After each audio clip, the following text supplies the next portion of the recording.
Sir మొదటగా పేరు నాని చెప్పినట్టు ఏదైతే ఒక్కసారి కూడా మాకు అధికారం కూడా ఓడిపోవటంలో మాకు ఎటువంటి బాధ లేదు.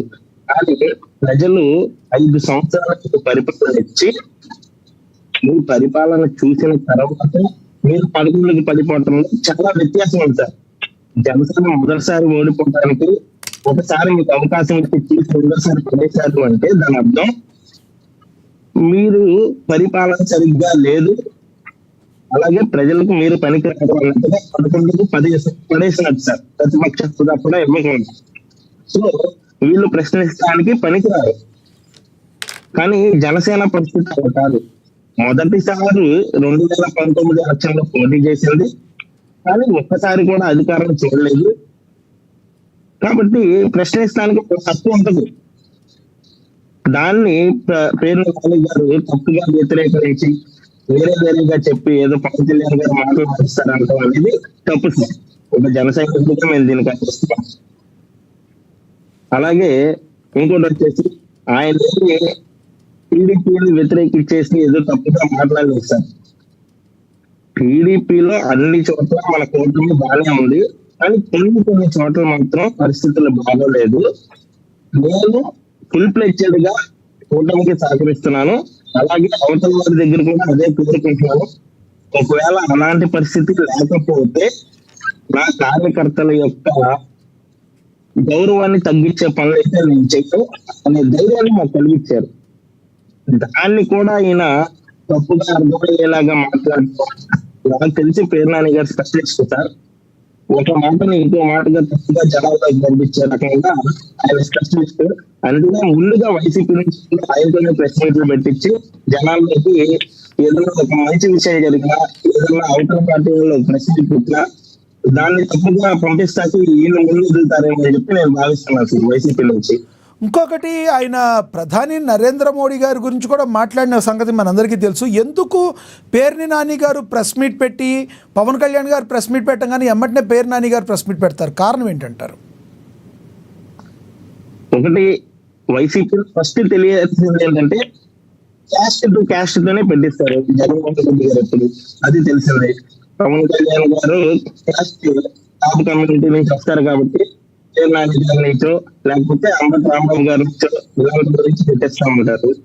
ఇక్కడ ఉన్నది మోడీ గారి గురించి కూడా మాట్లాడుతున్నారు అంటే మరి వాళ్ళు ఇంకా పై స్థాయిలో నేను అందరికీ కనిపించాలి, రాజకీయంగా మనం ఎంత పెద్దవాళ్ళు మాట్లాడితే మనం ఇంకా అంత పెద్దవాళ్ళు అవుతాం అనే ఆలోచనతో బయటకు వస్తున్నారేమో. కానీ వాళ్ళ మోడీ గారిని విమర్శించేంత పరిస్థితులు అయితే ఎక్కడ కనిపించట్లేదు నాకు.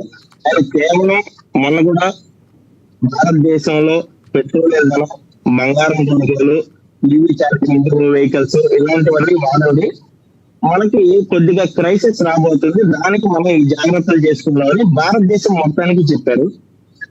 ఓన్లీ ఆంధ్రప్రదేశ్ కి మాత్రమే చెప్పలేదేమో.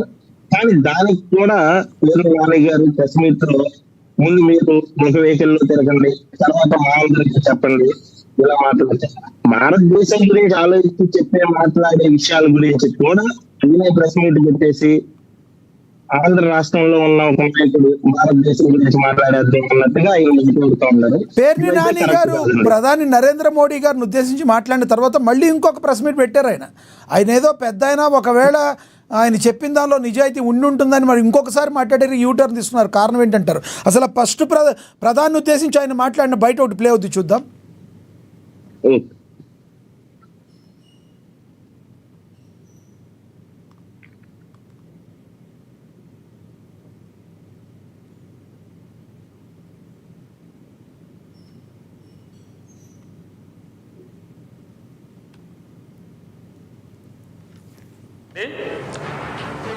ఫారెన్ ట్రిప్పులు వెళ్ళబాకండి,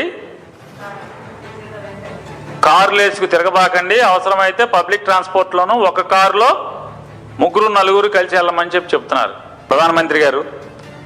మీరు ఈ రాష్ట్ర ప్రజల్ని మీ మంచి ఆలోచనల్ని లేకపోతే మీ సూక్తుల్ని ఆలోచించమనే బదులు అయితే ఆచరణలో పెట్టమనే ముందు మోడీ గారిని కూడా ఢిల్లీ నుంచి అన్ని చోట్లకి రైల్లో వస్తే బాగుంటుంది. ఆయన కూడా కమర్షియల్ ఫ్లైట్లో వస్తే బాగుంటుంది మోడీ గారు. ఎవరైనా ఏ పాలకుడైనా గొప్పోడు ఎప్పుడవుతాడు? నీతులు చెప్పినప్పుడు ఆయన ఆచరించాలి. ఆచరించినప్పుడు మాత్రమే ఆ పాలకుడు గొప్పోడు అవుతాడు, ప్రజలు కూడా ఖచ్చితంగా ఆచరిస్తారు. మోడీ గారు గోల్డ్ కొనబాకండి, ఫారెన్ ట్రిప్పులు వెళ్ళబాకండి,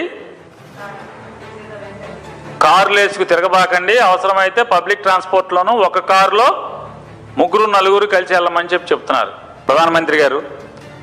మీరు ఈ రాష్ట్ర ప్రజల్ని మీ మంచి ఆలోచనల్ని లేకపోతే మీ సూక్తుల్ని ఆలోచించమనే బదులు అయితే ఆచరణలో పెట్టమనే బదులు ముందు మోడీ గారిని కూడా ఢిల్లీ నుంచి అన్ని చోట్లకి రైల్లో వస్తే బాగుంటుంది, ఆయన కూడా కమర్షియల్ ఫ్లైట్లో వస్తే బాగుంటుంది మోడీ గారు. ఎవరైనా ఏ పాలకుడైనా గొప్పోడు ఎప్పుడవుతాడు? నీతులు చెప్పినప్పుడు ఆయన ఆచరించాలి. ఆచరించినప్పుడు మాత్రమే ఆ పాలకుడు గొప్పోడు అవుతాడు, ప్రజలు కూడా. రైట్, యశ్వంత్ గారు. సార్ అదే చెప్తున్నాను, మోడీ గారు భారతదేశం మొత్తానికి మనకి ఈ కొన్ని జాగ్రత్తలు తీసుకుంటే బాగుంటుంది అన్నట్టుగా అన్ని సూచనలు ఇస్తే, ఈయనేమో ఆంధ్ర రాష్ట్రం వరకే పరిమితం రాజకీయాల్లో. కానీ మోడీ గారు ఏదో ఆంధ్ర రాష్ట్రం వాళ్ళు మాత్రమే ఈ బంగారాన్ని పొదుపుగా వాడండి, పెట్రోల్ పొదుపుగా వాడండి అన్నట్టుగా ఉద్దేశించినట్టు ఈ ప్రెస్ మీట్లు పెట్టారు. భారత రాష్ట్రం మొత్తానికి చెప్పారు. అంటే ఏదన్నా ఒక క్రైసిస్ ఉన్నప్పుడు దానికి ముందు కొన్ని జాగ్రత్తలు తీసుకుండా అని మనకి ఇన్ఫార్మ్ చేసినప్పుడు, సరే పెద్ద వ్యక్తులు ఆల్రెడీ పైన అధికారంలో ఉన్నారు కాబట్టి ఏదన్నా ఒక చిన్నపాటి ఇన్ఫర్మేషన్ ఇచ్చినప్పుడు మనం ఫాలో అవుదాం అనుకోవాలి. కానీ దాన్ని ఏమంటారండి, కామెడీ చేస్తూ వాళ్ళని విమర్శిస్తూ మాట్లాడటం అనేది కరెక్ట్ కాదు. ఇంకా చెప్పాలంటే మోడీ గారు ఆల్రెడీ 40 ప్రోటోకాల్ వెహికల్స్ ఉండేవి కాస్త 2 వెహికల్స్ లో తిరుగుతున్నారు. మోడీ గారు ఎప్పుడు భారతదేశానికి ఆయన ఒక మాట చెప్తున్నారంటే ముందు ఆయన పాటించాకే అందరికీ చెప్తారు. సో అలాంటప్పుడు మోడీ గారిని విమర్శించాల్సిన అవసరం లేదు. అందులోనూ పేర్ని కాలేజ్ గారు ఆంధ్ర రాష్ట్రం వరకే పరిమితం. మోడీ గారిని ఈ విషయంలో విమర్శించాల్సిన అవసరం లేదు అని మేము భావిస్తున్నాం సార్ జనసేన పార్టీ తరఫున. మీరే కాదు, ఆ తర్వాత వైసీపీ వాళ్ళు కూడా భావించినట్టున్నారు. ఆటోమేటిక్గా తర్వాత ఆయన మళ్ళీ మాట్లాడటం జరిగింది. సరే, నేను మళ్ళీ మాట్లాడతాం మీతో. మనతోటి వైసీపీ అధికార ప్రతినిధి కారుమంచి రమేష్ గారు ఉన్నారు, ఆయనతో మాట్లాడదాం. రమేష్ గారు నమస్తే అండి. రమేష్ గారు.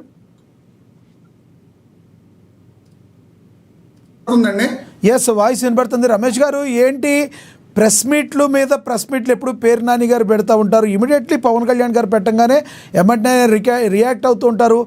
వైసీపీ వాళ్ళ మీద రియాక్ట్ అయిన దానికంటే కూడా పాపం ఎక్కువగా బాధపడిపోతూ ఉంటారు ఒక కమ్యూనిటీ గురించి. ఎందుకంటారు ఆ బాధ పేరు నాని గారికి? లక్ష్మీనాథ్ గారు, మీకు ప్యానెల్లో ఉన్న సభ్యులకు అలాగే ప్రేక్షకులందరికీ కూడా వస్తుందండి. నమస్తే అండి. మనం ఏ ఉద్దేశంతో చూస్తే ఆ ఉద్దేశంలోనే మనకు కనపడుతూ ఉంటుంది. పేరు నాని గారు కాపు కులానికి చెందిన వ్యక్తి కాబట్టి పవన్ కళ్యాణ్ గారు మాట్లాడిన తర్వాత ఈయన మాట్లాడితే మనకి పవన్ కళ్యాణ్ గారి మీద కాపులు ప్రయోగిస్తున్నారు అన్న విధానంలో కనపడుతూ ఉంటుంది. ఇప్పుడు పేరు నాని గారు అనే వ్యక్తి వైఎస్ఆర్ కాంగ్రెస్ పార్టీలో ఒక మాజీ మంత్రిగా పనిచేశారు. ప్లస్ వాక్చాతుర్యంలో చాలా గొప్పగా మాట్లాడే మనిషి ఆయన. ఆయన మాట్లాడుతున్నప్పుడు ఎవరైనా సరే ఎదురు వింటారు తప్ప ఎవరు కూడా ఆయన ఏదో సొల్లు చెప్తున్నాడు అనే విధంగా ఆయన ఎక్కడ కూడా మాట్లాడతారు. సో అటువంటి వ్యక్తి మాట్లాడుతున్నప్పుడు ఆయన్ని ఒక కులపరంగా చూస్తూ ఒక కులానికి అంటగట్టేస్తూ పవన్ కళ్యాణ్ గారు మాట్లాడిన తర్వాత పేరు నాని గారు మాట్లాడుతున్నారు, కాపుల మీద ప్రయోగిస్తున్నారు అని చెప్పి జనసేన వాళ్ళు చెప్పడం అనేది చాలా ఆశాస్పదం. మా పార్టీలో ఒక గొప్ప స్పోక్స్ పర్సన్ పేరు నాని గారు. సో ఆయన ఏమైనా వ్యవహారాల విషయాలలాగా వచ్చినప్పుడు ఆయన స్పందిస్తూ ఉంటారు. పవన్ కళ్యాణ్ గారు కాపు మాత్రం పేరు నాని గారు స్పందిస్తున్నారు అనేది అవాస్తవం. ఇక మీరు చెప్తున్నారు